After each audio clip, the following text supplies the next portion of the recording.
S Hare Krishna. ಎಲ್ಲರಿಗೂ ಸ್ವಾಗತ. ಶ್ರೀಮದ್ ಭಾಗವತಂ 3ನೇ ಸ್ಕಂದ 17ನೇ ಅಧ್ಯಾಯ ಶ್ಲೋಕ 17. ಹರೇ ಕೃಷ್ಣ. ಎಸ್, ಶ್ಲೋಕ 17.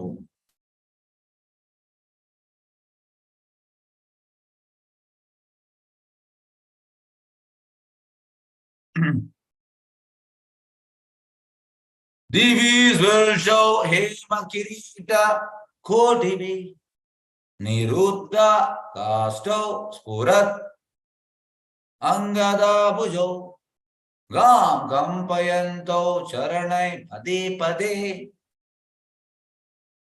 Katya Sukancha Arkam Atitya Tashtatu. ಅನುವಾದ ಮತ್ತು ಭಾವಾರ್ಥ ಬೈ ಡಿವೈನ್ ಗ್ರೇಸ್ ಅಭಯ ಚರಣ ಅರವಿಂದ ಭಕ್ತಿ ವೇದಾಂತ ಸ್ವಾಮಿ ಶ್ರೀಲ ಪ್ರಭುಪಾದ್ ಕಿ ಜೈ. ಅವರ ಶರೀರಗಳು ಅತಿ ಎತ್ತರವಾಗಿ ಬೆಳೆದವು. ಅವರು ತಮ್ಮ ಸುವರ್ಣ ಕಿರೀಟಗಳ ತುದಿಯಿಂದ ಆಕಾಶವನ್ನೇ ಚುಂಬಿಸುವಂತೆ ತೋರುತ್ತಿತ್ತು. ಅವರು ಎಲ್ಲ ದಿಕ್ಕುಗಳನ್ನು ಮರೆ ಮಾಡಿದರು. ನಡೆದಿದ್ದಾಗ ಪ್ರತಿ ಹೆಜ್ಜೆಗೂ ಭೂಮಿ ನಡುಗಿತು. ಅವರ ತೋಳುಗಳು ಹೊಳೆಯುವ ತೋಳು ಬಂದಿಗಳಿಂದ ಅಲಂಕೃತವಾಗಿದ್ದವು. ಅವರ ನಡುಗಳಿಂದ ಸೂರ್ಯನನ್ನು ಮುಚ್ಚುತ್ತಿರುವವರನ್ ಎಂಬಂತೆ ನಿಂತರು. ಅವರು ಸೊಂಟಗಳಿಗೆ ಉತ್ತಮವಾದ ಹಾಗೂ ಸುಂದರವಾದ ನಡುಪಟ್ಟಿಗಳನ್ನು ಕಟ್ಟಿದ್ದರು. ಈಗ ಫಸ್ಟ್ ಆಫ್ ಆಲ್ ನಾವು ಕಲಿಯುಗಕ್ಕೆ ಕಲಿಯುಗದಲ್ಲಿ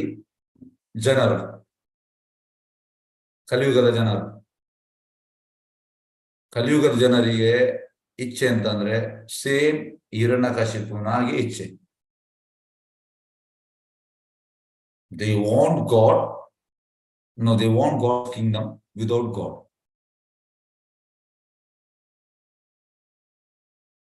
ಕಲಿಯುಗದ ಜನರು ಮೋರ್ ಆರ್ ಲೆಸ್ ಎಲ್ಲರೂ ಹಿರಣ್ಯಕಶಿಪು.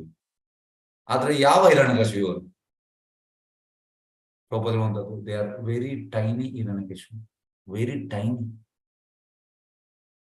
ವಿಚಾರದಲ್ಲಿ ಸೇಮ್ ಹಿರಣ್ಯಕಶಿಪು, ಆದ್ರೆ ಹಿರಣ್ಯಕಶಿಪು ಇದ್ದಂತ ಶಕ್ತಿ ಅವರ ಹತ್ರ ಇಲ್ಲ.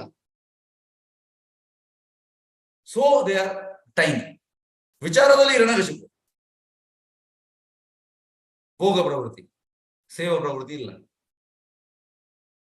Anybody who is having ಭೋಗ ಪ್ರವೃತ್ತಿ then he is Hiranyakashipu. Simple.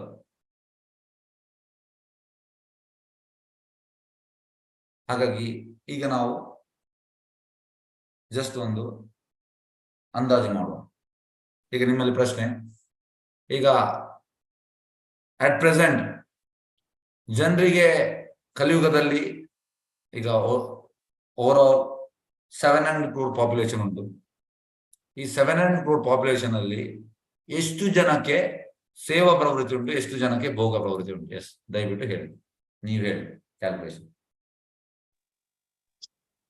99.9%. Yes, Malika Mata ಹೇಳಿದ್ರು 99.99% are having ಭೋಗ ಪ್ರವೃತ್ತಿ. 1% ಇಲ್ಲ ಪ್ರಭುಜಿ. ಉಳಿದವ್ರು ಯಾರಾದ್ರೂ ಇದಕ್ಕೆ ಅಗೇನ್ಸ್ಟ್ ಯಾರಾದ್ರೂ ಹೇಳುವವರು ಇದ್ದೀರಾ? ಸೇವಾ ಪ್ರವೃತ್ತಿ ಉಂಟು ಅಂತ ಇಲ್ಲ. ಯಾರಾದ್ರೂ ಅವರ ಮಾತಿಗೆ ವಿರುದ್ಧವಾಗಿ ಹೇಳುವವರು ಇದ್ದೀರಾ? ಇಲ್ಲ ಪ್ರಭುಜಿ. ಹಾಗಾಗಿ ಕನ್ಕ್ಲೂಷನ್ ಎಂತ? ಎಲ್ಲರೂ ಹಿರಣ್ಯಕಶಿಪು ಅಲ್ಲ? ಹೌದು. ಇಲ್ಲಿಂದ ಈಗ ಸ್ಟಾರ್ಟ್ ಆಗುವ ಕ್ಲಾಸ್. ಎಲ್ಲರೂ ಮೋರ್ ಆರ್ ಲೆಸ್ ಎಲ್ಲರೂ ಹಿರಣ್ಯಕಶಿಪು. ಯಾಕಂದ್ರೆ ದೇ ಆರ್ ಹ್ಯಾವಿಂಗ್ ಭೋಗ ಪ್ರಪೆನ್ಸಿಟಿ. ಭೋಗಿಸುವಂಥದ್ದು. ಹೇಗೆ ನಾನು ಭೋಗಿಸುವಂಥದ್ದು? How I will enjoy without god.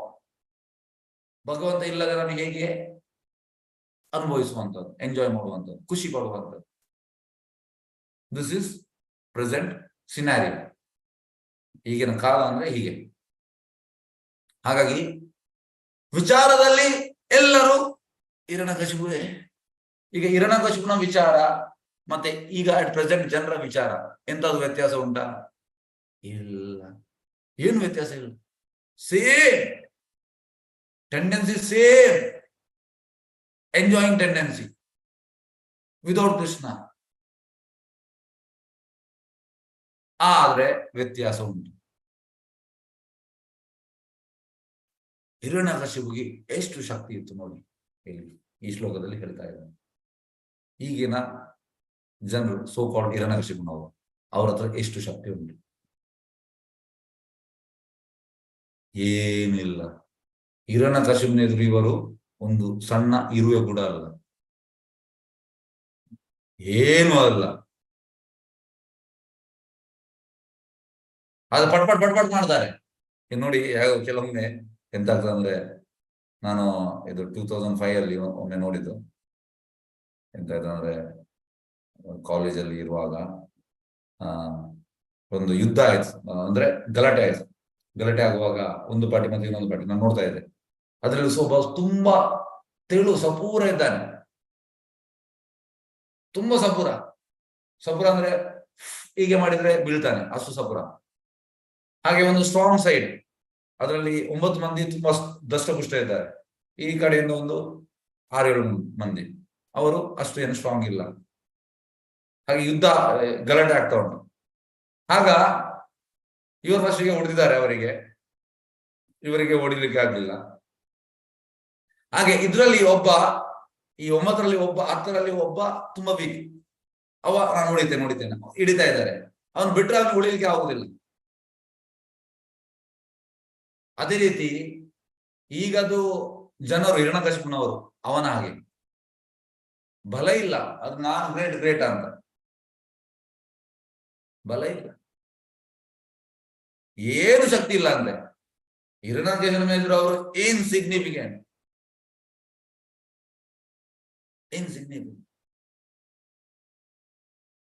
ಹಾಗಾದ ಒಂದು ಯುದ್ಧ ಎಂತ ಹೇಳುದು, ಗಲಾಟೆ ತುಂಬಾ ತಮಾಷೆ ಆಗಿತ್ತು. ಯಾಕೆಂದ್ರೆ ಅವ್ರಿಗೆ ಹೋಗುವಂತದ್ದು, ಇವರು ಇಡುವಂತದ್ದು. ಲಾಸ್ಟ್ಗೆ ಅವರಿಗೆ ಸಾಕಾಯ್ತು, ಬಿಡುವಾಗ ಅವ ನೆಲದಲ್ಲೇ ರೋಲ್ ಆಗ್ತಾ ಇದ್ದಾರೆ. ಅವ್ರಿಗೆ ಹೊಡಿಲಿಕ್ಕೆ ಆಗ್ಲಿಲ್ಲ, ನಗಡಿಗೆ ಬಂದಿದ್ದು. ಯಾಕಂದ್ರೆ ಬಲ ಇಲ್ಲ ಅವನು. ಹಾಗೆ ಹಿರಣ್ಯಕಶಿಪು ಎಷ್ಟು ಶಕ್ತಿ ಇತ್ತು ನೋಡಿ, ತುಂಬಾ ಶಕ್ತಿ. ಎಂತ ಹೇಳಿದ್ದಾರೆ, ಅವನ ಶರೀರ ಅತಿ ಎತ್ತರವಾಗಿ ಬೆಳೆದವಂತೆ, ತುಂಬಾ ಎತ್ತರ. ಅವರು ತಮ್ಮ ಸುವರ್ಣ ಕಿರೀಟ ನೋಡಿ, ಸುವರ್ಣ ಇವರದು ಎಂತ ಕಿರೀಟ ಇರುವಂತದ್ದು, ಸುವರ್ಣ ಕಿರೀಟ ಉಂಟಾ? ಇಲ್ಲ. ಎಲ್ಲ ಬ್ರಿಟಿಷರು ಕೊಂಡೋಗಿದ್ದಾರೆ. ನಿನ್ನೆ ನಾನು ಮತ್ತು ಪ್ರೆಸಿಡೆಂಟ್ ನಾವು DC ಆಫೀಸ್ಗೆ ಹೋಗಿದ್ದೆವು. ಬೆಳಿಗ್ಗೆ ನಾವು 10 ಗಂಟೆ ಹೋದವರು ರಾತ್ರಿ 8 ಗಂಟೆ ಬಂದದ್ದು, 8 ಕಾಲ. ಹಾಗೆ DC ಆಫೀಸಲ್ಲಿ ನಮಗೆ ಅಡಿಷನಲ್ DC ಅನ್ನು ಮೀಟ್ ಆಗಿತ್ತು, ಹೊರಗಿದ್ದು. ಹಾಗೆಲ್ಲ ಪ್ರೆಸಿಡೆಂಟ್ ಓದ್ತಾ ಇದ್ರು ಹೆಸರೆಲ್ಲ, ಯಾವಾಗ ಇಂಡಿಪೆಂಡೆನ್ಸ್ ಗಿಂತ ಮುಂಚೆ. ಹಾಗೆಲ್ಲ ಬ್ರಿಟಿಷರ ಹೆಸರು ಉಂಟು ಈ ರೂಲ್ ಮಾಡಿದ್ರು. ಆಗ ಅವರು ಹೇಳಿದ್ರು, they looted so many things from India, so many things, all pearls, ಎಲ್ಲವನ್ನು ಲೂಟಿಕೊಂಡು ಹೋಗಿದ್ದಾರೆ. ಅದಕ್ಕೆ ಅವರು ಟ್ರೈನ್ ಎಲ್ಲ ಮಾಡಿದ, ಅದಕ್ಕೆ ವಿತೌಟ್ ಪೇಯಿಂಗ್ ಎನಿ ಟ್ಯಾಕ್ಸ್. ಆಗ ಅವರೊಂದು ಮಾತು ಹೇಳಿದ್ರು, but these people are far administrator than so called politician. Far administrator ಅಂದ್ರೆ ಒಳ್ಳೆ ಅಡ್ಮಿನಿಸ್ಟ್ರೇಷನ್ ಕೊಡ್ತಾ ಇದ್ರು. ಅವ್ರು ಹೇಳಿದ್ರು, because they had afraid that if they don't rule properly, even though they have taken, ಅವರೆಲ್ಲವನ್ನು ಇಲ್ಲಿಂದ ಕೊಂಡೋಗಿದ್ರು ಕೂಡ ದೇ ವೆ ರೂಲಿಂಗ್ ಪ್ರಾಪರ್ಲಿ. ಯಾಕಂದ್ರೆ ಅವ್ರಿಗೆ ಹೆದರಿಕೆ ಇರ್ತದೆ, ನಾನು ಸರಿಯಾಗಿ ರೂಲ್ ಮಾಡಿದ್ರೆ ನನ್ನ ಸೀಟ್ ಹೋಗ್ತದೆ. ಈಗಿನ ಪೊಲಿಟಿಷಿಯನ್ ಅವನಿಗೆ ಸೀಟ್ ಬರ್ಲಿಕ್ಕೆ ಅವ ಪ್ರಯತ್ನ ಮಾಡುವಾಗ ಮತ್ತೆ ಎಂತ ಬೇಕು ಹಣ ಮಾಡ್ಬೋದು, ಹೆದರಿಕಿಲ್ಲ ಜನರು. ಮತ್ತೆ ನೆಕ್ಸ್ಟ್ ಎಲೆಕ್ಷನ್ ಆಗುವಾಗ ಸ್ವಲ್ಪ ಎಂತಾದ್ರು ಹುರಿದುಂಬಿಸ್ತಾರೆ, ಸ್ವಲ್ಪ ಹಣ ಕೊಡ್ತಾರೆ, ಮತ್ತೆ ಓಟ್ ಹಾಕ್ತಾರೆ. ಹಾಗೆ ಈ ಸುವರ್ಣ ಬರುವಾಗ ನೋಡಿ ಆದಿನ ಬಂತು ಕಿರೀಟ. ಹಾಗಾಗಿ ಭಾರತದಲ್ಲಿ ಅಷ್ಟು ಇತ್ತಂತೆ. ಮತ್ತೆ ಪ್ರೆಸಿಡೆಂಟ್ ಹೇಳಿದಂತ ಅಂದ್ರೆ, ಬ್ರಿಟಿಷರ್ ಬರೋ ಮುಂಚೆ ಈ ಮುಘಲರು, ಮೊಹಮ್ಮದ್ ಗೋರಿ, ಮೊಹಮ್ಮದ್ ಗಜ್ನಿ, ಎಷ್ಟು ಮಂದಿ, ಹೈದರಾಲಿ, ಟಿಪ್ಪು ಸುಲ್ತಾನ್ ಹೆಸರು ಎಷ್ಟು ಅವರು ಕುದುರೆಯಲ್ಲಿ ಲೂಟಿಕೊಂಡದಂತೆ, ಒಂಟೆಯಲ್ಲಿ, ಕುದುರೆಯಲ್ಲಿ ಅಲ್ಲ. ಆದ್ರೆ ಇವರು ತುಂಬಾ ಅಡ್ವಾನ್ಸ್ ಬ್ರಿಟಿಷರು, ಇವರು ಟ್ರೈನ್ ಮಾಡಿದ್ರು. ಆದ್ರೆ ನಾನು ಖುಷಿ ಆಗೋದು, ಬ್ರಿಟಿಷರು ಎಂತ ಎಷ್ಟು ಅವರು ಅಡ್ವಾನ್ಸ್ಮೆಂಟ್ ಮಾಡಿ ಅವರು ಟ್ರೈನ್ ಮಾಡಿದ್ರು ಲೂಟ್ಲಿಕ್ಕೆ. ಅಪ್ಪ, ನಿಮ್ಮ ಒಳ್ಳೇದಕ್ಕೆ ಮಾಡಿದಲ್ಲ ಅವರು. ಅವರ ಅದರಲ್ಲಿ ಹಿಂದೆ ಒಂದು ಇದಿತ್ತು, ಪ್ಲಾನ್ ಇತ್ತು. ಹಾಗೆ ಇಲ್ಲಿ ಹೇಳುವಂತದ್ದು ಸುವರ್ಣ ಕಿರೀಟ ಅಂತೆ. ಈಗ ಮುಘಲರು ಮತ್ತೆ ಬ್ರಿಟಿಷರು ಕೊಂಡೋಗದೆ ಎಂತ ಲೂಟಿ ಮಾಡದಿದ್ರೆ ಈಗ ಇದೆಲ್ಲ ಇರ್ತಿತ್ತು ಭಾರತದಲ್ಲಿ. ಪ್ರಭುಪಾದ ಹೇಳುವಂತದ್ದು ಇದು ರೂಪ ಗೋಸ್ವಾಮಿಗೆ ಯಾರು ಒಬ್ಬ ಸಿಂಧಿಯಿಂದ ಒಬ್ಬ ವ್ಯಾಪಾರಿ ಬರ್ತಾನೆ. ವ್ಯಾಪಾರಿ ಒಂದು ಅಡ್ಡ ಬೀಳ್ತಾನೆ, ನನ್ನದು ತುಂಬಾ ಹಣ ಉಂಟು, ನಾನು ದೇವಸ್ಥಾನಕ್ಕೆ ನಾನು ಇದನ್ನು ಕೊಡ್ಲಿಕ್ಕೆ ಇಚ್ಛಿಸ್ತಾ ಇದ್ದೇನೆ. ಪ್ರಭುಪಾದ ಹೇಳುವಂತದ್ದು ಇಂಥ ಜನರು ಇದ್ರಂತೆ. ಈಗ ನಾವು ಹೋದ್ರೂ ಕೂಡ ಜನರು ಕೊಡುವುದಿಲ್ಲ. ಅವನಾಗಿ ಎಲ್ಲಿಂದ ಸಿಂಧಿ, ಈಗ ಪಾಕಿಸ್ತಾನ ಸೈಡ್ ಅಲ್ಲಿಂದ ಬಂದಿದ್ದಾನೆ ವೃಂದಾವನಕ್ಕೆ, ವ್ಯಾಪಾರದಲ್ಲಿ ಹಣ ಮಾಡಿದ್ದಾನೆ, ಇದೊಂದು ದೇವರ ಸೇವೆಗೆ ಯೂಸ್ ಮಾಡೋದು. ನೋಡಿ ಎಂತ ಕಾಲ ಬಂದಿದೆ, ಕಾಲ ಕಲ್ಜಿಗೆ ಹೇಳ್ತಾ ಇದೆ. ಹಾಗೆ ಅವ ರೂಪ ಗೋಸ್ವಾಮಿ ಎಲ್ಲವನ್ನು ಬಿಟ್ಟು ಬಂದಿದ್ದಾರೆ. ಜಸ್ಟ್ ಒಂದು ಲಯನ್ ಕ್ಲೋತ್ ಮತ್ತು ಕೋಪಿನಲ್ಲಿದ್ದಾರೆ. ಅವರು ಎಸ್, ಯಾಕಂದ್ರೆ ಅವರಿಗೆ ರಾಧಾ ಗೋವಿಂದ ಡಿಟಿ ಸಿಕ್ಕಿತ್ತು, ಅದನ್ನು ಅವರು ಮರಕ್ಕೆ ಬಟ್ಟೆ ಕಟ್ಟಿದ್ರು. ಅದು ಕೂಡ ಅವರು ಒಂದು ಮರದಲ್ಲಿ ಒಂದು ಪ್ಲೇಸ್ ಅಲ್ಲಿ ಒಂದು ದಿವಸ ಮಾತ್ರ, ಇನ್ನೊಂದು ಚೇಂಜ್ ಮಾಡ್ತಾ ಇದ್ರು, ಅಟ್ಯಾಚ್ಮೆಂಟ್ ಇಲ್ಲ. ಹಾಗೆ ಅವ್ರು ಹೇಳುವಂತದ್ದು ಎಸ್, ರಾಧಾ ಗೋವಿಂದ್ಗೆ ದೇವಸ್ಥಾನ ಕಟ್ಟು. ಮತ್ತೆ ಅವ ದೇವಸ್ಥಾನ ಕಟ್ತಾನೆ. ಪ್ರಭುಪಾದ ಹೇಳ್ತಾರೆ ಎಷ್ಟು ಹಣ ಖರ್ಚು ಮಾಡ್ತಾನೆ ಅಂದ್ರೆ ಫುಲ್ ಬಂಗಾರ ಎಲ್ಲ ಇರ್ತದಂತೆ. 1,00,000 ಜನ ಸೇವೆಗೆ ಅಂತೆ, ಫ್ರೀ ಸೇವೆಗೆ, ಹಣಕ್ಕೆಲ್ಲ. ಶಿಫ್ಟ್ ವೈಸ್, ಅರ್ಧ ಗಂಟೆಗೆ ಪೂಜೆ, ಅರ್ಧ ಗಂಟೆಗೆ ನೈವೇದ್ಯ. ಇಂಥದ್ದು 500 ವರ್ಷದಿಂದ ಇತ್ತು ಭಾರತದಲ್ಲಿ, ನೀವು ಎಣಿಸಿ. ಮತ್ತೆ ಎಲ್ಲ ಎಂತ ಹೇಳುವಂಥದ್ದು, ಎಷ್ಟು ಅವ ಹಣ ಖರ್ಚು ಮಾಡಿದಾನೆ ಅಂದ್ರೆ ತುಂಬಾ ಬಂಗಾರ, ತುಂಬಾ ಎಲ್ಲ ಬೆಳೆಬಾಳುವ ಇದಿರ್ತದೆ ದೇವಸ್ಥಾನ. ಈಗ ನೀವು ರಾಧಾ ಗೋವಿಂದ ದೇವಸ್ಥಾನ ವೃಂದಾವನದಲ್ಲಿ ಹೋದ್ರೆ ಆ ರೀತಿ ಇಲ್ಲ. ಯಾಕಂದ್ರೆ ಆ ಟೈಮಲ್ಲಿ ಟಿಪ್ಪು ಸುಲ್ತಾನ್ ಇವರೆಲ್ಲ ಲೂಟಿಕೊಂಡು ಹೋಗಿದ್ದಾರೆ, ಮತ್ತೆ ಬ್ರಿಟಿಷರ್ ಲೂಟಿಕೊಂಡು ಹೋಗಿದ್ದಾರೆ. ಈಗ ನಿಮಗೆ ಸಿಗ್ಲಿಕ್ಕಿಲ್ಲ, ಎಂತ ಸಿಗುದಿಲ್ಲ ಅಲ್ಲಿ. ರಾಧಾ ಗೋವಿಂದ ಇದ್ದಾರೆ ಅಲ್ಲಿ, ಆದ್ರೆ ಈ ಬೆಲೆ ಬಾಳುವ ವಿಷಯ ಇಲ್ಲ ಅಲ್ಲಿ.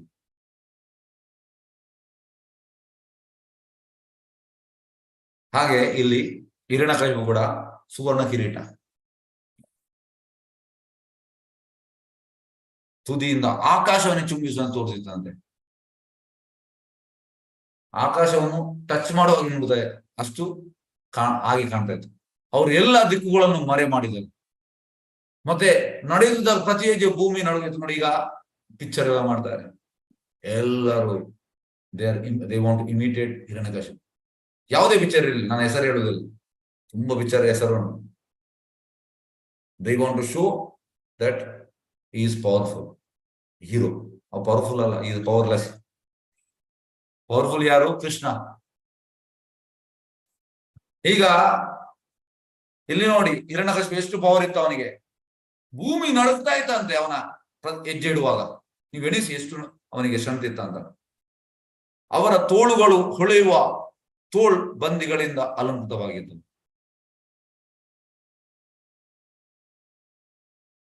ನಿಮಿಷ.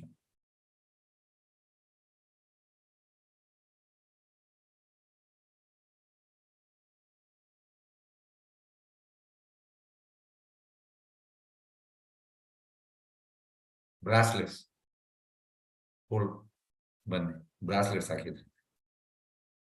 ಮತ್ತೆ ಅವರ ನಡುಗಳಿಂದ ಸೂರ್ಯನನ್ನು ಮುಚ್ಚುತ್ತಿರುವವರಂತೆ ನಿಂತರು. ನೋಡಿ, ಸೂರ್ಯನಿಗೆ ಎಂತ ಹೇಳುವಂಥದ್ದು, ಸೂರ್ಯನಿಗೆ ಟಾರ್ಚ್. ಹಾಗೆ ಸೂರ್ಯನನ್ನು ಮುಚ್ಚುತ್ತಿರುವವರಂತೆ ನಿಂತರಂತೆ. ನೀವು ಎಣಿ, ಸೂರ್ಯನನ್ನು ಮುಚ್ಚುವ ಅಷ್ಟು ಅವರ ಶಕ್ತಿ. ನಮ್ಗೆ ಹತ್ತಿರ ಹೋಗ್ಲಿಕ್ಕೆ ಆಗ್ಲಿಕ್ಕಿಲ್ಲ ಸೂರ್ಯ, ಎಷ್ಟೋ ದೂರದಲ್ಲಿ ನಾವು ಸಾಯ್ಬಹುದು. ಹಾಗೆ ಅವರ ಸೊಂಟಗಳಿಗೆ ಉತ್ತಮವಾದ ಮತ್ತು ಸುಂದರವಾದ ನಡುಪಟ್ಟಿಗಳನ್ನು ಕಟ್ಟಿದ್ರು. ನಡುಪಟ್ಟಿ ಹಾಗೆ ಇದೆಲ್ಲ ಇತ್ತು ನೋಡಿ. ಹಾಗೆ ಮಾಮೂಲಿ ಅಲ್ಲ ಹಿರಣ್ಯಕಶಿಪು. ಅಂತ ಹಿರಣ್ಯಕಶಿಪುವನ್ನು ಭಗವಂತ ಚೂರು ಮಾಡಿದ್ದಾರೆ. ನೀವೆಣಿಸಿ. ಮತ್ತೆ ಈಗ ಸೋಕಾಳು ಹಿರಣ್ಯಕಶಿಪು ಎಂತ, ಏನೂ ಅಲ್ಲ, ನಥಿಂಗ್. ಎಸ್ ಭಾವಾರ್ಥ. ಆಸುರಿ ಸಂಸ್ಕೃತಿಯಲ್ಲಿ ಜನರು ದೇವನು ಅಂತ ಒಂದು ರೀತಿಯಲ್ಲಿ ಬೆಳೆಸಲು ಆಸಕ್ತರಾಗಿರುತ್ತಾರೆ. ಎಸ್ ಆಸುರಿ ಪ್ರವೃತ್ತಿ ಅಂದ್ರೆ ದೇವನು ಬೆಳೆಸಲು ಆಸಕ್ತ. ಯಾರಾದ್ರೂ ದೇವನು ಬೆಳೆಸವ ಈಸ್ ಆಸುರ. ಅಸುರ. ನೆಕ್ಸ್ಟ್,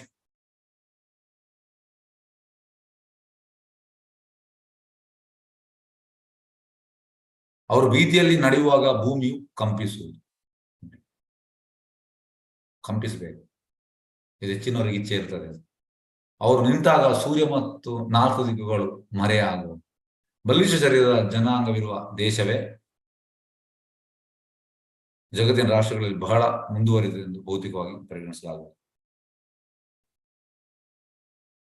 ಎಸ್, ಹೇಗೆಂದ್ರೆ ಎಲ್ಲರೂ ಸ್ಟ್ರಾಂಗ್ ಬಾಡಿ ಇದ್ರೆ ಆ ದೇಶವು ಭೌತಿಕವಾಗಿ ಅಡ್ವಾನ್ಸ್ಡ್ ಈ ರೀತಿ ಹೇಳ್ತಾರೆ. ಎಸ್, ನೆಕ್ಸ್ಟ್ ಶ್ಲೋಕಕ್ಕೆ ಹೋಗುವ. ಶ್ಲೋಕ 18. ಎಸ್, ಪ್ರಜಾಪತಿ ನಾಮತಯೋ ಅಕಾರ್ಷೀತ್ ಯಾ ಪ್ರಾಕ್ ಸ್ವದೇಹಾತ್ ಯಮಯೋ ಅಜಾಯತ ತಂ ವೈ ಹಿರಣ್ಯಕಶಿಪುಂ ವಿದು ಪ್ರಜಾ ಯಂ ತಂ ಹಿರಣ್ಯಾಕ್ಷಂ ಅಸೂತ ಸ ಅಗ್ರತ. ಅನುವಾದ ಮತ್ತು ಭಾವಾರ್ಥ ಬೈ ಡಿವೈನ್ ಗ್ರೇಸ್ ಅಭಯ ಚರಣಾರವಿಂದ ಭಕ್ತಿವೇದಾಂತ ಸ್ವಾಮಿ ಶಿಲಪ್ರಭುಪಾದ ಜಯ. ಜೀವಿಗಳ ಸೃಷ್ಟಿಕರ್ತ ಕಶ್ಯಪ ಪ್ರಜಾಪತಿಯು ತನ್ನ ಅವಳಿ ಮಕ್ಕಳಿಗೆ ಹೆಸರಿಟ್ಟನು. ಮೊದಲು ಹುಟ್ಟಿದವನಿಗೆ ಹಿರಣ್ಯಾಕ್ಷನೆಂದು ಹೆಸರಿಟ್ಟನು. ದ್ವಿತೀಯ ಗರ್ಭದಲ್ಲಿ ಮೊದಲು ಸೇರಿದವನಿಗೆ ಹಿರಣ್ಯಕಶಿಪು ಎಂದು ಹೆಸರಿಟ್ಟನು. ಈಗ ಇಬ್ಬರು ಟ್ವಿನ್ಸ್ ಅಲ್ಲಿ ಮೊದಲು ಸೇರಿದವ ಹಿರಣ್ಯಕಶಿಪು ಅಂತೆ, ಆದ್ರೆ ಮೊದಲು ಹುಟ್ಟಿದವ ಹಿರಣ್ಯಾಕ್ಷ. ಮೊದಲು ಸೇರಿದವ ಹಿಂದೆ ಇರ್ತಾನೆ ಅಂತ ಅವ ಮತ್ತೆ ಹುಟ್ಟುವಂತ ಈ ರೀತಿ. ಎಸ್, ಈಗ ಭಾವಾರ್ಥ ನೋಡುವ. ಪಿಂಡ ಸಿದ್ಧಿ ಎಂಬ ಸಪ್ರಮಾಣ ವೈದಿಕ ಸಾಹಿತ್ಯ ಇದೆ. ಅದರಲ್ಲಿ ಗರ್ಭಧಾರಣೆಯ ವೈಜ್ಞಾನಿಕ ಅರಿವನ್ನು ಸೊಗಸಾಗಿ ವಿವರಿಸಿದೆ. ನೋಡಿ, ಗರ್ಭಧಾರಣೆ ಬಗ್ಗೆ ಇದರಲ್ಲಿ ಉಂಟದು ಸೊಗಸಾಗಿ. ಪುರುಷನ ವೀರ್ಯವು ರಜಸ್ಸಿನ ಪ್ರವಾಹದೊಂದಿಗೆ ಸೇರುತ್ತದೆ. ಅನುಕ್ರಮವಾಗಿ 2 ಹನಿಗಳು ಪ್ರವೇಶಿಸಿದರೆ ಆಗ ತಾಯಿಯು ಗರ್ಭಾಶಯದಲ್ಲಿ 2 ಗುಣಗಳನ್ನು ಬೆಳೆಸಬಹುದು. 2 ಹನಿ ಬಿದ್ದರೆ ಎಂತ ಆಗ್ತದೆ? ಅಲ್ಲಿ 2 ಗುಣ ಅಂದ್ರೆ ಟ್ವಿನ್ಸ್ ಆಗ್ತದೆ ಮಕ್ಕಳು. ಅವಳು ಗರ್ಭ ಧರಿಸುವುದಕ್ಕೆ ವ್ಯತಿರಿಕ್ತ ಕ್ರಮದಲ್ಲಿ ಅವಳಿ ಮಕ್ಕಳನ್ನು ಹೇಳುತ್ತಾಳೆ. ಟ್ವಿನ್ಸ್, ಅವಳೇನು ಟ್ವಿನ್ಸ್. ಮೊದಲು ಪ್ರವೇಶಿಸಿದ ಶಿಶುವು ಅನಂತರ ಜನಿಸುತ್ತದೆ. ನೋಡಿ, ಯಾವುದು ಡ್ರಾಪ್ ಯಾವುದು ಮೊದಲು ಬೀಳ್ತದೆ ಅದು ನಂತರ ಹುಟ್ಟುದಂತೆ. ಆಮೇಲೆ ಗರ್ಭ ಪ್ರವೇಶಿಸಿದ ಶಿಶುವು ಮೊದಲು ಹುಟ್ಟುತ್ತದೆ, ಅದು ಫಸ್ಟ್ ಹುಟ್ಟುವಂತೆ. ಮೊದಲು ಗರ್ಭ ಪ್ರವೇಶಿಸಿದ ಶಿಶುವು ಗರ್ಭಾಶಯದಲ್ಲಿ 2ನೇ ಶಿಶುವಿನ ಹಿಂದೆ ಇರುತ್ತದೆ, ಅದು ಹಿಂದೆ ಇರ್ತದೆ. ಅದರಿಂದಾಗಿ ಹೆರಿಗೆಯಾಗುವಾಗ 2ನೇ ಶಿಶುವು ಮೊದಲ ಶಿಶು 2ನೇದಾಗಿ ಕಾಣಿಸಿಕೊಳ್ಳುತ್ತದೆ. ಇದು science. This is proper science. ಪ್ರಸ್ತುತ ಪ್ರಕರಣದಲ್ಲಿ ಹಿರಣ್ಯಾಕ್ಷನು ಗರ್ಭ ಪ್ರವೇಶ ಮಾಡಿದವರು 2ನೇಯವನು ಮೊದಲು ಜನಿಸಿದ. ಗರ್ಭ ಪ್ರವೇಶ ಮಾಡಿದ್ರು ಹಿರಣ್ಯಾಕ್ಷ 2ನೇವ, ಆದ್ರೆ ಅವ ಫಸ್ಟಿಗೆ ಹುಟ್ಟಿರೋದು. ಮೊದಲು ಗರ್ಭ ಸೇರಿ ಹಿರಣ್ಯಾಕ್ಷನ್ ಹಿಂದೆ ಇದ್ದ ಹಿರಣ್ಯಕಶಿಪು 2ನೇವನಾಗಿ ಹುಟ್ಟಿದ. ಶ್ಲೋಕ 19. ಹರೇ ಕೃಷ್ಣ.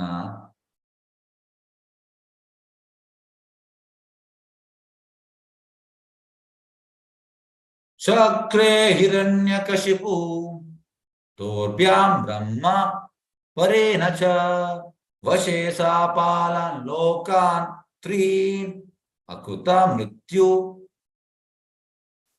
ಉದ್ದತ. ಅನುವಾದ ಮತ್ತು ಭಾವಾರ್ಥ ಬೈ ಡಿವೈನ್ ಗ್ರೇಸ್ ಅಭಯ ಚರಣಾರವಿಂದ ಭಕ್ತಿವೇದಾಂತ ಸ್ವಾಮಿ ಶಿಲಪ್ರಭುಪಾದ ಕಿ ಜಯ. ಮೊದಲ ಮಗ ಹಿರಣ್ಯಕಶಿಪುವಿಗೆ 3 ಲೋಕಗಳಲ್ಲೂ ಯಾರೊಬ್ಬನಿಂದಲೂ ಸಾವಿನ ಭಯವಿರಲಿಲ್ಲ, ಏಕೆಂದ್ರೆ ಅವನು ಬ್ರಹ್ಮನಿಂದ ಅನುಗ್ರಹ ಪಡೆದಿದ್ದನು. ಈ ವರದ ಕಾರಣವಾಗಿ ಅವನು ಉಬ್ಬಿದನು. 3 ಲೋಕಗಳನ್ನು ಅವನು ತನ್ನ ನಿಯಂತ್ರಣದೊಳಗೆ ತರಲು ಸಮರ್ಥನಾದನು. ಕುಬ್ಬಿದನಂತೆ ಎಂತಂದ್ರೆ ಅವನಿಗೆ ಬ್ರಹ್ಮ ವರ ಕೊಡ್ತಾನೆ. ಭೂಮಿಯಲ್ಲಿ ಯಾರು ಕೂಡ ಕೊಲ್ಲಲಿಕ್ಕೆ ಆಗೋದಿಲ್ಲ, ಬೆಳಿಗ್ಗೆ ಅಲ್ಲ ರಾತ್ರಿ ಅಲ್ಲ, ಈ ರೀತಿ ಎಲ್ಲ ವರ ಕೊಡ್ತಾನೆ. ಒಳಗೆ ಅಲ್ಲ ಹೊರಗೆ ಅಲ್ಲ.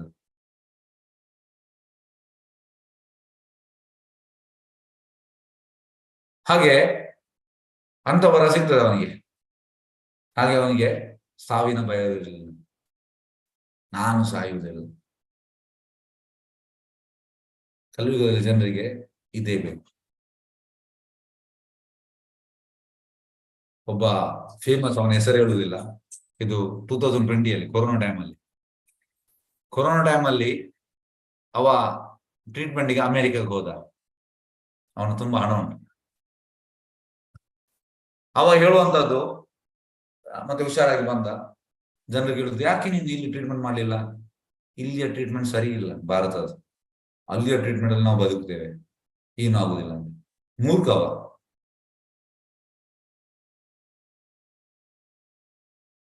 ಅಂತ ಹಿರಣ್ಯಕಶಿಪುವೇ ಸತ್ತಿದ್ದಾನೆ. ಈಗ ಈ ಆ ವ್ಯಕ್ತಿ ಹತ್ರ ತುಂಬಾ ಹಣ ಉಂಟು. ಹೆಸರು ಹೇಳುವುದಿಲ್ಲ, ಬೇಡ, ಈ ಪ್ಲಾಟ್ಫಾರ್ಮ್ ಹೆಸರು ಹೇಳಬಾರ್ದು. ಈಗ ಮತ್ತೆ ಅವ್ರು ಕೇಸ್ ನಮಗೆ ಮಾಡಿದರೆ ಸುಮ್ಮನೆ ಯಾಕೆ. ಹಾಗೆ ತುಂಬಾ ಹಣ ಉಂಟು. ಆದ್ರೆ ಹಿರಣ್ಯಕಶಿಪು ಹತ್ರ ಇದ್ದಷ್ಟು ಹಣ ಇಲ್ಲ. ಹಿರಣ್ಯಕಶಿಪುನ ಮನೆಯೆಲ್ಲ ಬಂಗಾರದ, ನೆಲ ಎಲ್ಲ ಬಂಗಾರದ. ಎಂತ ಅವನ ಎದುರು ಇರುವೆ ಕೂಡ ಅಲ್ಲ. ಆದ್ರೆ ಈ ಟೆಂಡೆನ್ಸಿ ಸೇಮ್. ನನ್ಗೆ ಬದುಕಬೇಕು, ನಾನು ಬದುಕ್ತೇನೆ. ಅವ ಹೇಳ ಚಾಲೆಂಜ್ ಮಾಡ್ತಾನೆ, ನಾನು ಬದುಕ್ತೇನೆ. ಅಷ್ಟು ಹಣ ಉಂಟು ಅವನ. ಎಷ್ಟು ಬದುಕ್ತಾನೆ, ಅವನ ಎಷ್ಟು ಬರ್ದಿದೆ ಅಷ್ಟೇ ಬದುಕ್ತಾನೆ. ಅದಕ್ಕಿಂತ ಜಾಸ್ತಿ ಕೂಡ ಆಗುದಿಲ್ಲ, ಕಡಿಮೆ ಕೂಡ ಆಗುದಿಲ್ಲ. ಅದು ಅವನಿಗೆ ಗೊತ್ತಿಲ್ಲ. ಆದರೆ ಹಣ, ಆ ಕೊಬ್ಬು ನಮ್ಗೆ ಭರಿಸ್ತದೆ. ಇವಳು ಯಾರು ಹೇಳುವಂಥದ್ದು, ಕುಂತಿಮಾರಾಣಿ ಹೇಳುವಂಥದ್ದು, ಜನ್ಮ ಈಶ್ವರ ಶ್ರುತ ಶ್ರೀ ಏದಮಾನ ಮದಪಮಾನ ಅಂದೆ. ಒಳ್ಳೆ ಜನ್ಮ ಅಂದ್ರೆ ಬ್ರಾಹ್ಮಣ ಫ್ಯಾಮಿಲಿ ಹುಟ್ಟಿದ್ರೆ, ಯಾಸ್ ನಾನು ಬ್ರಾಹ್ಮಣ, ನಾನು ಗ್ರೇಟ್, ನಾನು ಶ್ರೇಷ್ಠ. ಒಳ್ಳೆ ಜನ ಫ್ಯಾಮಿಲಿ ಹುಟ್ಟಿದ್ರೆ ಮದ ಬರ್ತದಂತೆ. ಅಂದ್ರೆ ಎಂತ ಹೇಳುವಂಥದ್ದು, ಭಗವಂತನಿಗೆ ಆ ಒಂದು ನಮ್ರ ಭಾವದಲ್ಲಿ ದಂಡೋತ್ ಮಾಡ್ಲಿಕ್ಕೆ ಆಗುದಿಲ್ಲ. ಮಾಡ್ತೇವೆ, ನಮ್ರ ಭಾವ ಇರುವುದಿಲ್ಲ. ಜನ್ಮ ಐಶ್ವರ್ಯ, ತುಂಬಾ ರಿಚ್, ತುಂಬಾ ಶ್ರೀಮಂತರು. ಈಗ ನೋಡಿ, ಭಾರತದಲ್ಲಿ 4 ಮಂದಿ ತುಂಬಾ, ಈ ವರ್ಲ್ಡ್ ಅಲ್ಲಿ 10 ರಿಚೆಸ್ಟ್ ಪರ್ಸನ್, ಅದ್ರಲ್ಲಿ 4 ಮಂದಿ ಭಾರತದಲ್ಲಿ ಇರುವಂತದ್ದು.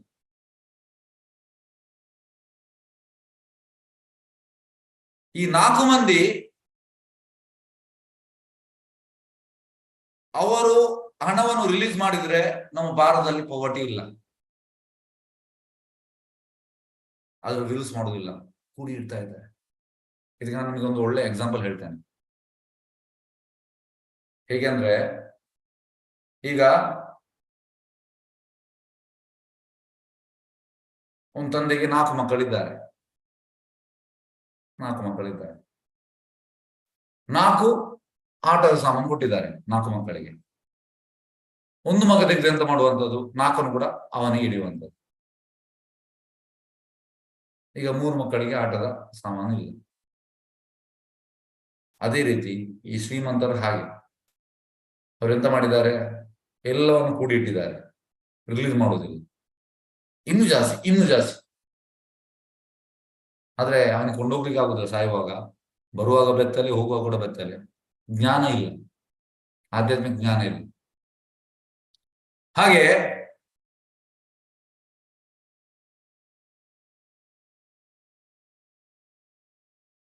ಜನರಿಗೆ ಜಾಸ್ತಿ ಬದುಕಲಿಕ್ಕೆ ಇಚ್ಛೆ, ಮತ್ತೆ ಜನ್ಮ ಐಶ್ವರ್ಯ, ಈ ತುಂಬಾ ಹಣ ಇದ್ರೆ ಕೊಬ್ಬು ಬರ್ತದೆ. ನನ್ಗೆ ಏನು ಆಗುದಿಲ್ಲ. ನಾನು ನಿಮ್ಗೆ ಎಕ್ಸಾಂಪಲ್ ಹೇಳಿದೆ, ನನ್ಗೆ ಏನು ಆಗುದಿಲ್ಲ. ನನ್ನ ಹತ್ರ 5 ಆಸ್ಪತ್ರೆ ಉಂಟು. ಕೆಲವರು ಹಾಗೆ ಹೇಳ್ತಾರೆ, ಎಂತ ಟ್ರೀಟ್ಮೆಂಟ್ ಕೂಡ ನಾನು ಅಮೆರಿಕದಲ್ಲಿ ಟ್ರೀಟ್ಮೆಂಟ್ ಮಾಡ್ಬೋದು, ಈ ರೀತಿಯಲ್ಲಿ ಹೇಳ್ತಾರೆ. ನೆಕ್ಸ್ಟ್, ಜನ್ಮ ಐಶ್ವರ್ಯ, ಶ್ರುತ, ಒಳ್ಳೆ ಎಜುಕೇಶನ್. ನೋಡಿ, ಜಾಸ್ತಿ ಎಜುಕೇಶನ್ ಆದ ಕೂಡಲೇ ದೇವರ ಮೇಲೆ ನಂಬಿಕೆ ಹೋಗ್ತದೆ. ಇದಕ್ಕೆ ಎಕ್ಸಾಂಪಲ್, ಒಮ್ಮೆ ಪ್ರಭುಪಾದ್ ಇಂಗ್ಲೆಂಡ್ ನಲ್ಲಿ ಇದ್ರು. ಹಾಗೆ ಒಬ್ಬಳು ಜರ್ನಲಿಸ್ಟ್ ಬಂದು ಪ್ರಭುಪಾದ್ ಹೇಳುವಂತದ್ದು, Swamiji, in your country is poor country and most of the people are illiterate. ಅಂದ್ರೆ ವಿದ್ಯಾಭ್ಯಾಸ ಇಲ್ಲ ಅಂತ. Whereas in our country, all are literate, ಎಲ್ಲರೂ educated. Prabhupada, what is the use?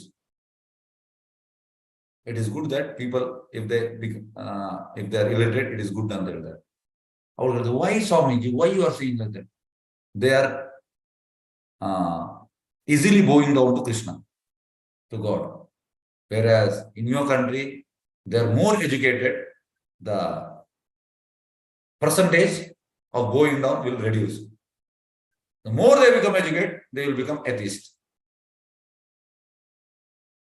ಹಾಗಾಗಿ ಜಾಸ್ತಿ ಎಜುಕೇಶನ್ ಅಂದ್ರೆ ದೇವರಿಂದ ನಾವು ದೂರ ಆಗುವಂತ, ಅಂದ್ರೆ ನಮ್ಗೆ ಒಳಗಿಂದ ಬರ್ತದೆ, ನಾನು ಗ್ರೇಟ್, ನಾನು ಇದನ್ನು ಅಚೀವ್ ಮಾಡಿದ್ದೇನೆ, ನನ್ಗೆ ಆಗ್ತದೆ, ಇದೆಲ್ಲ ಬರ್ತದೆ ಒಳಗಿಂದ.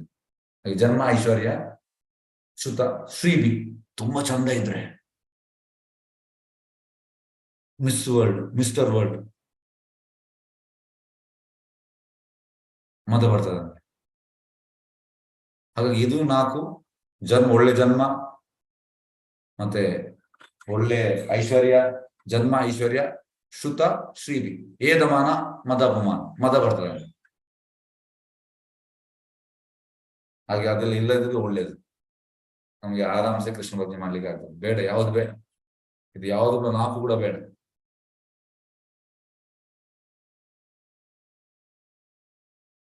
ಹಾಗಾಗಿ ಜನರು ಹೆಚ್ಚು ಕಮ್ಮಿ ಇದೇ ರೀತಿ. ಹಾಗೆ ಇಲ್ಲಿ ಹಿರಣ್ಯಕಶಿಪು ಅಂತ ಅಂದ್ರೆ ಮೊದಲ ಮಗ 3 ಲೋಕಗಳು, ಯಾರು ಸಾವಿನ ಭಯವಿರಲಿಲ್ಲ. ನೋಡಿ, ಈ 4 ಜನರಿಗೆ ಜಾಸ್ತಿಯಾಗಿ ಅವರು ಆ ರೀತಿ ಇರ್ತಾರೆ. ಏಕೆಂದ್ರೆ ಅವನು ಬ್ರಹ್ಮನಿಂದ ಅನುಗ್ರಹ ಪಡೆದಿದ್ದಾನೆ. ಈ ವರದಿಂದ ಕಾರಣವಾಗಿ ಅವನು ಕೊಬ್ಬಿ ಉಬ್ಬಿದ್ದಾನೆ. ಈ 4 ಮಂದಿ ನಂದು ಅಂತ ಹೇಳಿದ ಅವರು ಕೂಡ ಕೊಬ್ಬಿ ಉಬ್ತಾರೆ, ಇವಾಗ ಕೂಡ ಕೊಬ್ಬಿ ಉಬ್ಬಿದ್ದಾನೆ. 3 ಲೋಕಗಳನ್ನು ಅವನು ತನ್ನ ನಿಯಂತ್ರಣದೊಳಗೆ ತರಲು ಸಮರ್ಥನಾದನು. ಎಲ್ಲವನ್ನು ನನ್ನ ಕಂಟ್ರೋಲ್ ಅಲ್ಲಿ. I am the controller, I am the proprietor, I am the enjoyer. ಈಗ ಮೆಟೀರಿಯಲ್ ವರ್ಲ್ಡ್ ಅಲ್ಲಿ ಎಲ್ಲರೂ ಇದೇ ಇಚ್ಛೆ ಅವರು, ನಾನು ಕಂಟ್ರೋಲರ್, ನಾನು ಪ್ರೊಪ್ರೈಟರ್, ನಾನು ಎಂಜಾಯರ್. ಹಿರಣ್ಯಕಶಿಪು ಕೂಡ ಇದನ್ನೇ ಮಾಡಿದ, ಆದ್ರೆ ಅವನಿಗೆ ನಿಯಂತ್ರಣ ತರಲಿಕ್ಕೆ ಆಗಲ್ಲ. ಯಾಕೆಂದ್ರೆ enjoyer Krishna, proprietor Krishna, controller Krishna. ನಾವು ಇಮಿಡಿಯೇಟ್ ಮಾಡ್ಲಿಕ್ಕೆ ಆಗುದಿಲ್ಲ. ಈಗ ಭಾವಾರ್ಥ ಮಾಡುವ ಮುಂದಿನ ಅಧ್ಯಾಯಗಳಲ್ಲಿ ತಿಳಿಯುವಂತೆ ಹಿರಣ್ಯಕಶಿಪು ಬ್ರಹ್ಮನನ್ನು ತಪ್ಪಿಸಿಕೊಳ್ಳಲು ಕಠೋರ ವ್ರತ ತಪಸ್ಸುಗಳನ್ನು ಕೈಗೊಂಡು ಕಾಟಿನ ತಪಸ್ಸು ಮಾಡಿದ್ದಾನೆ. ಇವರಿಗೆ ಯಾರಿಗಾದ್ರು ಸಾಧ್ಯವಾ? ಇಲ್ಲ.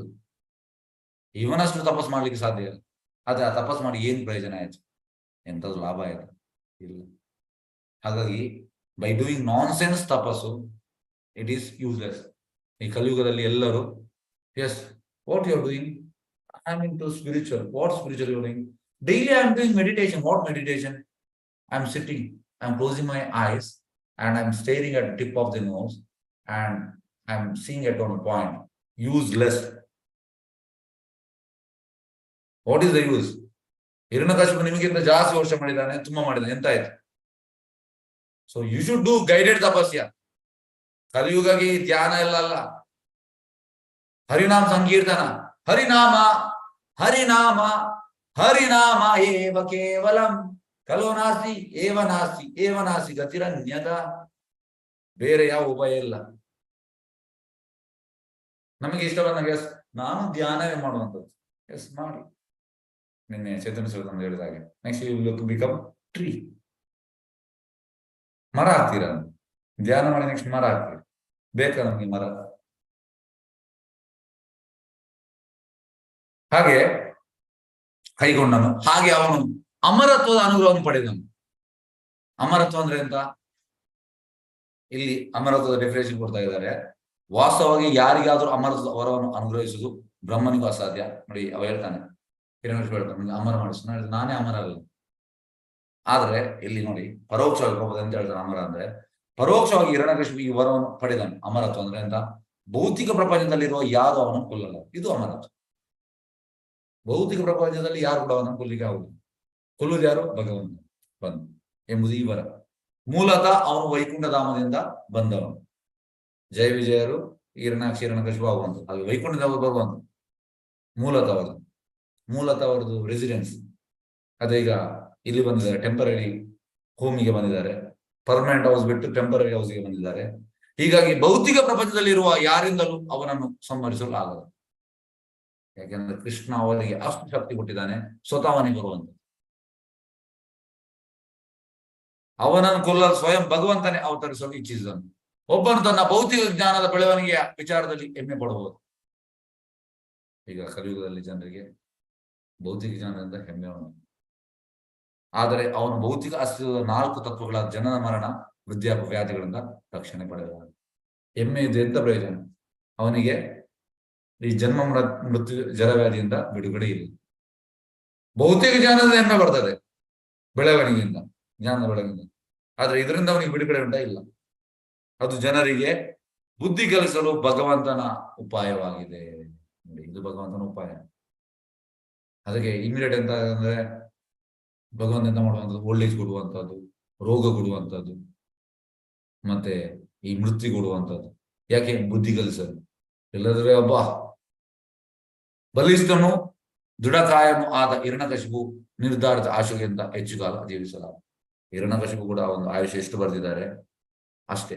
ಹೇಗೆಂದ್ರೆ ನಮ್ಮ ಹಣೆ ಬರದಲ್ಲಿ ನಮ್ಗೆ ಎಷ್ಟು ಆಯುಷ್ಯ ಉಂಟು ಅಷ್ಟೇ ಸಿಗುವಂಥದ್ದು. ಅದಕ್ಕೆ ನಾವು ಜಾಸ್ತಿ ಕೊಡಲ್ಲ, ಕಡಿಮೆ ಕೊಡಲ್ಲ. ನಾವು ಎಷ್ಟು ಕೂಡ ಜಡಪಡಿಸಿದ್ರು ಕೂಡ ಪ್ರಯೋಜನ ಇಲ್ಲ. ನಮ್ಮ ಟೈಮ್ ಬರ್ಬೇಕು, ನಾವು ಸಾಯಲೇಬೇಕು.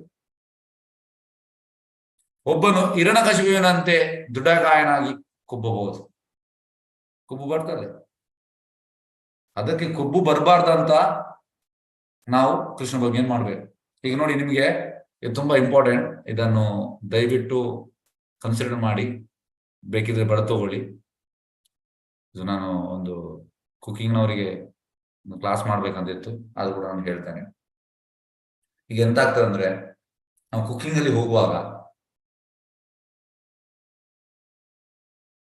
ಈಗ ನಾನು ಅದನ್ನು ನೋಡಿದ್ದೇನೆ, ಅದಕ್ಕೆ ನಾನು ಹೇಳ್ತಾ ಇದ್ದೇನೆ. ಕುಕಿಂಗ್ ಮಾಡುವಾಗ ನಮ್ಗೆ ಈಗ ಸಪೋಸ್ ದೇವಸ್ಥಾನದಲ್ಲಿ ಕುಕಿಂಗ್ ಕೊಟ್ಟರು ದೇವರಿಗೆ, ಕಂಟಿನ್ಯೂಸ್ ನಮ್ಗೆ ಕುಕಿಂಗ್ ಅದು ಹಾಗೆ ಹುಡುಗರಲ್ಲಿ ಆ ಭಾವನೆ ಬರ್ತದೆ. ಅದಕ್ಕೆ ನಾನು ಹೇಳುವಂಥದ್ದು, ಈಗ ನಾನು ಅದನ್ನು ಕ್ಲಾಸ್ ಮಾಡ್ಲಿಕ್ಕೆ ಉಂಟು ಅವರಿಗೆ. ಹಾಗೆ ಒಮ್ಮೆ ಮೀನ್ ಕುಕಿಂಗ್ ಕೊಟ್ಟ ಮೇಲೆ ಅವನ ಅಸಿಸ್ಟೆಂಟ್ ಹಾಕಿದ್ರೆ ಒಪ್ಪುವುದಿಲ್ಲ. ಅಂದ್ರೆ ನನಗೆ ತುಂಬಾ ಗೊತ್ತು. ಆಕ್ಚುಲಿ ಹೇಗೆ ಅಂದ್ರೆ, ಕುಕಿಂಗ್ ನಮ್ಗೆ ಯಾರಿಗೂ ಕೂಡ ಗೊತ್ತಿಲ್ಲ. ಕುಕಿಂಗ್ ಗೊತ್ತಿರುವಂತಹದ್ದು ರಾಧಾರಾಣಿಗೆ ಗೊತ್ತಿರುವಂಥದ್ದು, ಅಂದ್ರೆ ಶುದ್ಧ ಭಕ್ತರಿಗೆ, ನಮ್ಗೆ ಅಲ್ಲ. ಆದ್ರೆ ನಮ್ಗೆ ಈಗ ಒಂದು ಅವಕಾಶ ಸಿಕ್ಕಿದೆ. ಈಗ ನಾನು ನನ್ನ ಎಕ್ಸಾಂಪಲ್ ಹೇಳ್ತೇನೆ ನೋಡಿ. ಯಾಕೆಂದ್ರೆ ಈ ರೀತಿ ನನಗೆ ಟ್ರೈನಿಂಗ್ ಆಗಿದೆ. ಹಾಗಾಗಿ ನನಗೆ ಟ್ರೈನಿಂಗ್ ಆಗುವಾಗ ಇಬ್ಬರಿದ್ರು ಸೀನಿಯರ್ಸ್, ಅವರು ನನಗೆ ಈ ರೀತಿ ಹೇಳ್ತಾ ಇದ್ರು. ಯಾಕೆಂದ್ರೆ 2018 2011 ತನಕ ನನಗೆ ಇದ್ದ ಸೇವೆ ಅಂತಂದ್ರೆ ಗುಡಿಸುವಂಥದ್ದು, ಒರೆಸುವಂಥದ್ದು, ಮತ್ತೆ ಬುಕ್ ಅನ್ನು ಲೋಡ್ ಅನ್ಲೋಡ್ ಮಾಡುವಂಥದ್ದು, ಮತ್ತೆ ಹೊರಗಿನ ಜನರು ತಿನ್ನುವಂತ ಪಾತ್ರೆ, ಇದು ವೆಸಲ್ಸ್, ಅದನ್ನು ವಾಶ್ ಮಾಡ್ಲಿಕ್ಕೆ. ಡಿಟಿಸ್ ಒಳಗೆ ಎಂಟ್ರಿ ಆಗ್ಲಿಕ್ಕೆ ಇರಲಿಲ್ಲ. ಡಿಟಿಸ್ ವೆಸಲ್ ವಾಶ್ ಮಾಡ್ಲಿಕ್ಕೆ ಇರಲಿಲ್ಲ. ಮತ್ತೆ ನೆಕ್ಸ್ಟ್ ನನಗೆ 12 ಅಲ್ಲಿ ಡಿಟಿಸ್ ಇದು ವಾಷಿಂಗ್ ಸಿಕ್ತು. 13 ಅಲ್ಲಿ ನನಗೆ ಅಸಿಸ್ಟೆಂಟ್ ಆಗಿ ಶ್ರೀವಾಸ್ ಪ್ರಭು ಅವರಿಗೆ, ಅವರಿಗೆ ನಾನು ಅಸಿಸ್ಟೆಂಟ್ ಆಗಿದ್ದೆ. ಮತ್ತೆ ನನಗೆ ಕುಕಿಂಗ್ ಸಿಕ್ತು, ಡೈಲಿ ಕುಕಿಂಗ್ ಸಿಕ್ತು. ಡೈಲಿ ಕುಕಿಂಗ್ ಸಿಕ್ಕಿದ ಮೇಲೆ ಫೆಸ್ಟಿವಲ್ಗೆ ನನಗೆ ಮಾಡ್ಲಿಕ್ಕೆ ಇಲ್ಲ. ಹಾಗೆ ಇಬ್ಬರು ಇದ್ರು ಸೀನಿಯರ್ಸ್, ಅವರಿಗೆ ಮಾಡ್ಲಿಕ್ಕೆ, ನಾನು ಅವರಿಗೆ ಅಸಿಸ್ಟ್ ಮಾಡ್ಲಿಕ್ಕೆ. ನಾನು ಡೈಲಿ ಮಾಡ್ತಾ ಇದ್ದೆ, ನಾನು ಇವತ್ತು ನಾನು ಇಲ್ಲ ಅಸಿಸ್ಟ್ ಮಾಡ್ಲಿಕ್ಕೆ. ಮತ್ತೆ ನನಗೆ 2017 ಅಲ್ಲಿ 17 ಅಂಡದ ಮೇಲೆ ನನಗೆ ಮೇನ್ ಕುಕಿಂಗ್ ಸಿಕ್ತು. ಇದು ಯಾಕೆ ಇದು ಅಂದ್ರೆ, ನಮ್ಮ ಶೋಪಿಗೆಲ್ಲ ಗೊತ್ತುಂಟು ಹೇಗೆ ಇದು ಮಾಡುವಂತ. ಈಗ ಅದು ಆ ಸಿಸ್ಟಮ್ ಈಗ ಇಲ್ಲ. ಆದ್ರೆ ಹೇಳುವಂಥದ್ದು ಹೇಗೆ ಅಂದ್ರೆ, ಈಸ್ ಅ ವೆರಿ ತುಂಬಾ ಅವ್ರ ಕೃಪೆಯನ್ನು ನಮ್ಗೆ ಸೇವೆ ಕೊಡ್ತಾರೆ. ಆದ್ರೆ ನಮ್ಗೆ ಫಸ್ಟಿಗೆ ಈಗ ನನಗೆ ಕುಕಿಂಗ್ ಯಾವಾಗ ಸಿಕ್ಕಿದ್ದು, ಎಷ್ಟು ಸಮಯದ ನಂತರ ಸಿಕ್ಕಿದ್ದು, ಎಷ್ಟು ಸಮಯ ನಾನು ಅಸಿಸ್ಟ್ ಮಾಡ್ತಾ ಇದ್ದೆ, ಎಷ್ಟು ಇದು. ಹೇಗೆಂದ್ರೆ ಅದು ಕೊಬ್ಬು ಬರಬಾರ್ದು ಅಂತ ಇದು ಮಾಡುವಂಥದ್ದು. ಸೇವೆಯಲ್ಲಿ ಬರ್ತದೆ ಕೊಬ್ಬು. ಇದು ನಿಮ್ಗೆ ಒಂದು ಎಕ್ಸಾಂಪಲ್ ಹೇಳಿದ್ರು, ಇಂಥದ್ದು ತುಂಬಾ ಉಂಟು. ಕೊಬ್ಬು ಬರ್ತದೆ, ಕೊಬ್ಬು ಬರಬಾರ್ದು. ಕೊಬ್ಬು ಬಂದ್ರೆ ಹೋಯ್ತು, ಫಿನಿಶ್. ಹಾಗಾಗಿ ಶ್ರೀಧರ್ ಬಾಬು ನನಗೆ, ಶ್ರೀವಾಸ್ ಬಾಬು ಇದನ್ನು ಕುಕಿಂಗ್ನವರಿಗೆಲ್ಲರಿಗೆ ಇದನ್ನು ಕ್ಲಾಸ್ ಮಾಡ್ಲಿಕ್ಕೆ ಹೇಳಿದ್ದಾರೆ. ಹಾಗಾಗಿ ನಾಳೆ ಹುಡುಗರಿಗೆ ಎಸ್ಪೆಷಲಿ, ಯಾಕೆಂದ್ರೆ ಹುಡುಗರಿಗೆ ಬೇರೆ ಸೇವೆ ಕೊಡುವಾಗ ಅದನ್ನು ನಾವು ಮಾಡೋದು. ಇದನ್ನು ಮಾತ್ರ ಕುಕಿಂಗ್ ಮಾತ್ರ ಅಸಿಸ್ಟೆಂಟ್ ಮಾಡೋದು, ಇದು ಮಾಡೋದು, ಅದು ಎಂತ ಆಗ್ತದೆ. ನಾನು ಕೂಡ ಈಗ ನೋಡಿ, ನಾನು ಅಸಿಸ್ಟೆಂಟ್ ಮಾಡ್ತೇನೆ, ನಾನು ಯಾರು ಮಾಡಿದ್ರೆ ನಾನು ಅಸಿಸ್ಟೆಂಟ್ ಎಂತ ಆಗ್ತದೆ. ಸೇವೆ ಹೌದು, ನಾನೇ ಮೇನ್ ಮಾಡ್ತೇನೆ. ಇದು ನನಗೆ ಹೇಳಿದ್ರು ಈಗ ಹೇಳುವಾಗ, ಹುಡುಗರಿಗೆಲ್ಲ ಟೆಂಪಲ್ ಇದು ಹುಡುಗರಿಗೆ. ಹಾಗೆ ಇದು ಬರ್ತದೆ, ಕೊಬ್ಬು ಬರ್ತದೆ ಇಲ್ಲಿ ಅಂತ ಹೇಳುವಂಥದ್ದು. ಒಬ್ಬನು ಹಿರಣ್ಯಕಶಿಪುವಿನಂತೆ ದೃಢಕಾಯನಾಗಿ ಕೊಬ್ಬಬಹುದು, ಬಂದೇ ಬರ್ತದೆ. ಯಾಕಂದ್ರೆ ನಾವು ಮೆಟೀರಿಯಲ್ ವರ್ಲ್ಡ್ ಅಲ್ಲಿ ಇದ್ದೇವೆ, ಭಗವಂತನ ಸೇವೆ ಮಾಡುವುದರಲ್ಲಿ ಕೂಡ ಬರ್ತದೆ.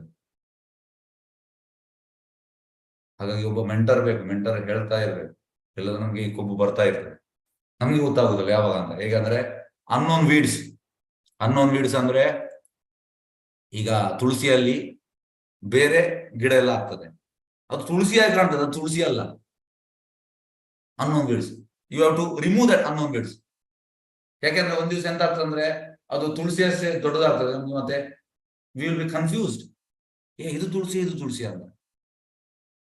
ಹಾಗೆ ಈ ಕೊಬ್ಬು ಬಂದ್ರೆ ಈ ರೀತಿ ಆಗ್ತದೆ, ಅದು ನಮ್ಮ ಡಿವೋಷನಲ್ ಸರ್ವಿಸ್ ಅನ್ನು ನಾಶ ಮಾಡಿಬಿಡ್ತದೆ. ಹಾಗೆ ಕೊಬ್ಬಬಾರದು ಅಂದ್ರೆ ಹಿರಣ್ಯಕಶಿಪು ಹಾಗೆ ಒಬ್ಬನು ಹಿರಣ್ಯಕಶಿಪುವಿನಂತೆ ದೃಢಕಾಯನಾಗಿ ಕೊಬ್ಬಬಹುದು, 3 ಲೋಕಗಳನ್ನು ತನ್ನ ನಿಯಂತ್ರಣದಲ್ಲಿ ತರಬಹುದು. ಆದರೆ ಶಾಶ್ವತವಾಗಿ ಬದುಕುವುದಾಗಲಿ, ತಾನು ಗೆದ್ದ ಕೊಳ್ಳೆಯನ್ನು ಎಂದೆಂದಿಗೂ ಇರಿಸಿಕೊಳ್ಳುವುದಾಗಲಿ ಅಸಾಧ್ಯ. ಶಾಶ್ವತವಾಗಿ ಬದುಕಲಿಕ್ಕೆ ಆಗುವುದು. ಶಾಶ್ವತವಾಗಿ ಬದುಕಲಿಕ್ಕೆ ಆಗುವಂಥದ್ದು ಭಕ್ತಿ ಸೇವೆ ಮಾಡಬೇಕು. ಭಕ್ತಿ ಸೇವೆ ಮಾಡಿದರೆ ನಮಗೆ ಭಗವಂತನ ಧಾಮದಲ್ಲಿ ಕೂಡ ಶಾಶ್ವತವಾಗಿ ಸೇವೆ ಮಾಡ್ಲಿಕ್ಕೆ ಆಗ್ತದೆ, ಬದುಕಲಿಕ್ಕೆ ಆಗ್ತದೆ. ಎಲ್ಲದೇ ಇಲ್ಲ. ಅನೇಕ ಸಾರ್ವಭೌಮರು ಅಧಿಕಾರ ಸೇರಿದರು, ಆದರೆ ಅವರೀಗ ವಿಸ್ಮೃತಿಯಲ್ಲಿ ಕಳೆದು ಹೋಗಿದ್ದಾರೆ. ತುಂಬಾ ಮಂದಿ ಅಧಿಕಾರಿ ಬಂದಿದ್ದಾರೆ, ಆದ್ರೆ ಏನು ಪ್ರಯೋಜನ? ಈಗ ವಿಸ್ಮೃತಿಯಲ್ಲಿ ಇದ್ದಾರೆ. ಅದೇ ಜಗತ್ತಿನ ಇತಿಹಾಸವಾಗಿದೆ. ಹಾಗೆ ಕೊಬ್ಬು ಒಳ್ಳೆಯದಲ್ಲ. ಹಿರಣ್ಯಕಶಿಪು ಕೊಬ್ಬು ಇತ್ತು, ನಾವು ಕೂಡ ಕೊಬ್ಬಬಾರದು, ನಾವು ಹಂಬಲಿಯಾಗಿ ಸೇವೆ ಮಾಡಬೇಕು. ಹರೇ ಕೃಷ್ಣ. ಯಾವ್ದು ಪ್ರಶ್ನೆದಲ್ಲಿ ಕೇಳ್ಬೋದು.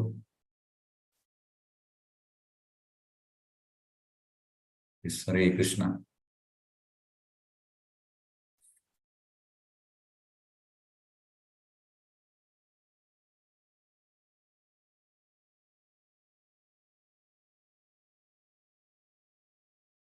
ಹರೇ ಕೃಷ್ಣ. ಯಾರಿಗಾದ್ರು ಪ್ರಶ್ನೆ ಅಂತಲ್ಲಿ ಕೇಳ್ಬೋದು. ಯಾರು ಪ್ರಶ್ನೆ ಇಲ್ವಾ? ಓಕೆ, ಹಾಗಾದ್ರೆ ನಾವು ಮುಕ್ತಾಯ ಮಾಡುವ. ಓಕೆ, ಯಾರು ಹ್ಯಾಂಡ್ ರೈಸ್ ಮಾಡಿದ್ದಾರೆ? ಶಕುಂತಲಾ ನಾಯ್ಕ್. ಹರೇ ಕೃಷ್ಣ, ಹೇಳಿ ಮಾತಾಜಿ. ಪ್ರಭುಜಿ ಹರೇ ಕೃಷ್ಣ. ಹಾಗಾದ್ರೆ ಇವರಿಬ್ರಲ್ಲಿ ಅಣ್ಣ ಯಾರು, ತಮ್ಮ ಯಾರು? ಅವನು ಮೊದಲು ಹಿರಣ್ಯಕಶಿಪು, ಆದ್ರೆ ಹುಟ್ಟುವಂತದ್ದು ಹಿರಣ್ಯಾಕ್ಷ. ಅದೇ ಹಿರಣ್ಯಾಕ್ಷನೇ ಮೊದಲು ಬಡ ಬಂದವ ಅಣ್ಣ. ಅದೇ ಅದೇ. ಹರೇ ಕೃಷ್ಣ. ಎಸ್, ಧನ್ಯವಾದ. ಹರೇ ಕೃಷ್ಣ. ಎಲ್ಲರಿಗೂ ಧನ್ಯವಾದ. ವಾಂಶಕಲ್ಪತರು ವಿಶ್ವಕೃಪಾ ಸಂದೇಶ ಪಾವನಿ ವೈಷ್ಣವ ನಮೋ ನಮಃ. ಅನಂತ ಕೋಟಿ ವೈಷ್ಣವ ಮುಂದಕ್ಕೆ ಜಯ. ನಾಮಾಚಾರ್ಯ ಶ್ರೀ ಹರಿದಾಸ ಹರೇ ಕೃಷ್ಣ. ಧನ್ಯವಾದಗಳು ಪ್ರಭುಜಿ. ಹರೇ ಕೃಷ್ಣ ಪ್ರಭುಜಿ. ಧನ್ಯವಾದಗಳು. ಧನ್ಯವಾದಗಳು ಪ್ರಭುಜಿ. ಧನ್ಯವಾದ.